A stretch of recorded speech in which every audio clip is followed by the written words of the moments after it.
Matin Sport. Mahmoud Jabbour, bonjour.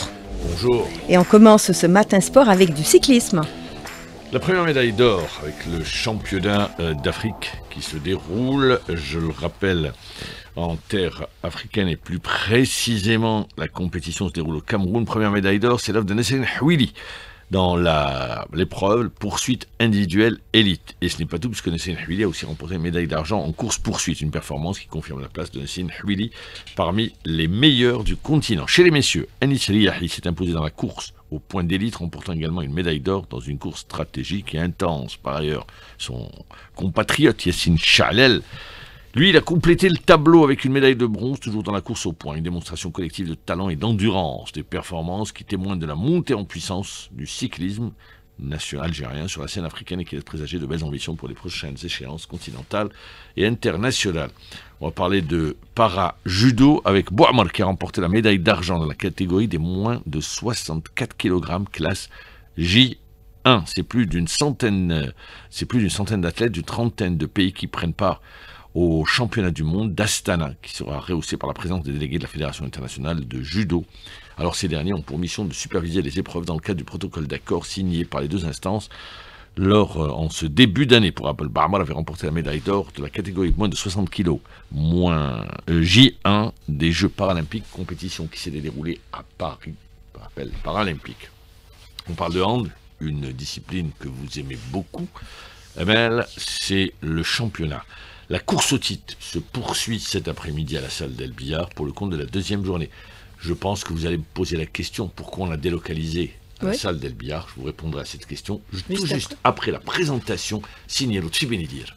Après le report de la journée d'hier prévue à la salle Hacha en raison d'infiltration d'eau, c'est cet après-midi que se tiendront les rencontres de la deuxième journée des playoffs au niveau de la salle d'El Billard avec plusieurs affiches au programme.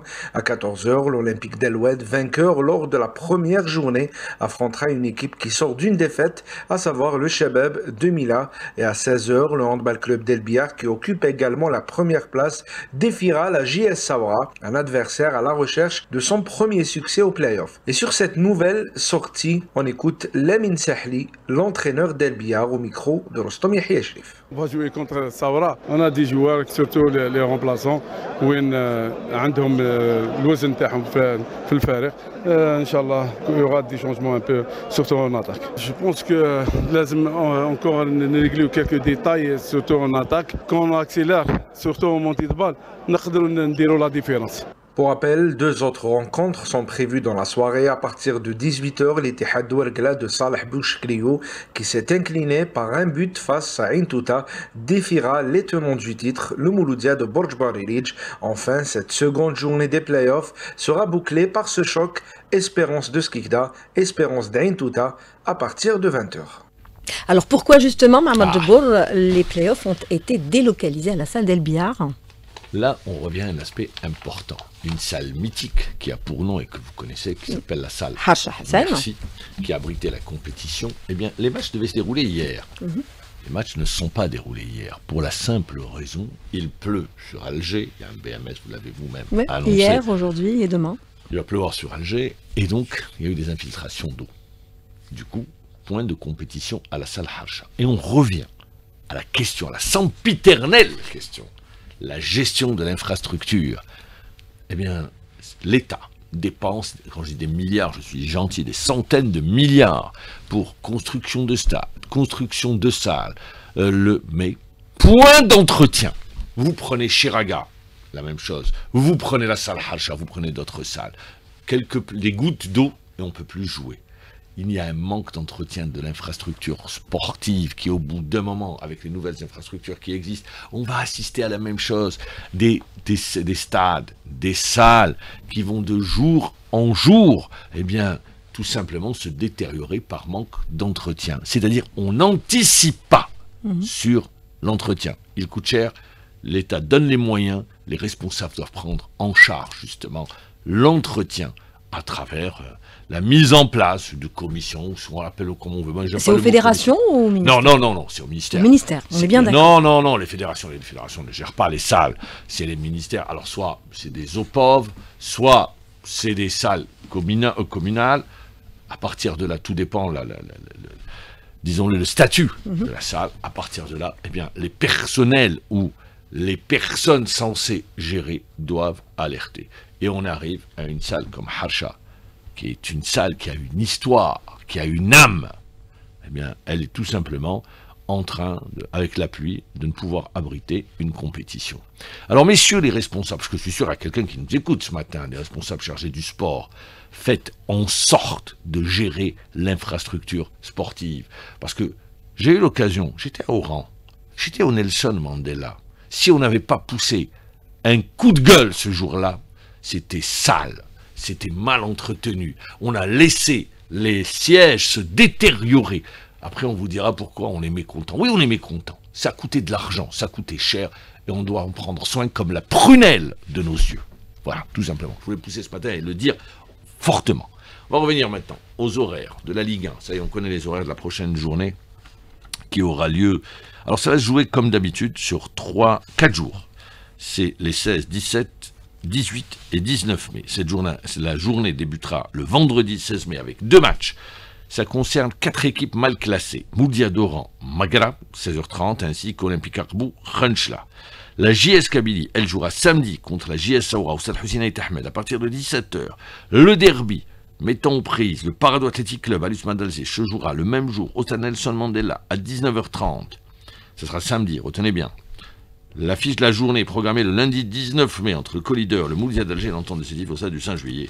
Et la 25e journée se terminera le lundi avec le chef Belati de Belouizdad qui se déplacera à Schleuf.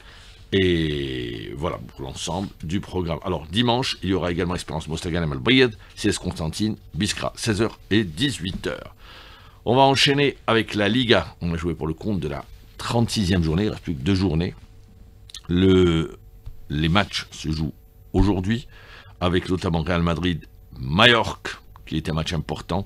Pourquoi je parle du Real Madrid et un match important si le Real veut tenter un tant soit peu espérer. Il ne faut pas de Barcelone, mais le Real. Le Real voit Ancelotti, pour la première fois, prendre une sélection. C'était dans l'air, et c'est la première fois que ça arrive au Brésil, qu'un entraîneur étranger prenne la Seleção. Eh bien oui, le Brésil en crise de résultats. Le Brésil qui a perdu son football, la magie brésilienne a complètement disparu. Ils ne nous font plus rêver les Brésiliens avec leur football. On est loin des Pelé, Gerson, Testa, on est loin des Ronaldinho, on est loin des Zico, on est loin des Eder. Cette génération, elle s'est européanisée et il n'y a plus de joueurs qui vous fait vibrer. Oh, il y avait un joueur que j'adorais, c'était Socrates. Alors là, et merci de le dire. Socrates, c'est l'engagement politique, ouais. C'est le militant, c'est un homme de gauche, le docteur Socrates. Tout à fait. Très bien. Et le docteur Socrates était, autour de sa personne, c'était un personnage charismatique au Brésil. Il avait fait de la politique, rappelons-le. Et quel talent ce joueur, quel talent, il aurait pu jouer dans n'importe quel grand club européen. Mais aujourd'hui, les Brésiliens font appel à un étranger, Ancelotti. Ancelotti, il l'a dit lui-même, mon dernier match, ça sera dans 3 journées. Pour le moment, je suis Real Madrid. Je dois terminer la saison. Il ira rejoindre la Seleção avec, rappelons-le, ils sont en difficulté en termes de résultats pour les qualifs à la Coupe du Monde. Qui va prendre la place d'Ancelotti? Voilà, c'est la question que j'ai envie de vous poser, Maman de C'est un entraîneur brillant. Moi, je le dis brillant. Un joueur d'une intelligence supérieure à la moyenne quand il était milieu de terrain. C'est Alonso, l'actuel entraîneur du Bayer Leverkusen. Et d'ailleurs, tout le stade s'est levé lors de la dernière journée pour lui rendre hommage. Il a joué au Real. Il a joué également à Liverpool. Il a joué dans les plus grands clubs européens. Et aujourd'hui, il va prendre le Real Madrid avec la priorité de remettre le Real Madrid, ou de replacer le Real Madrid sur le podium en Espagne, mais surtout au niveau européen. Rappelons que c'est dans l'ADN du Real. Merci Mahmoud Djibour. Demain pour Matin Sport, on aura rendez-vous avec Rostom Yahya Sherif.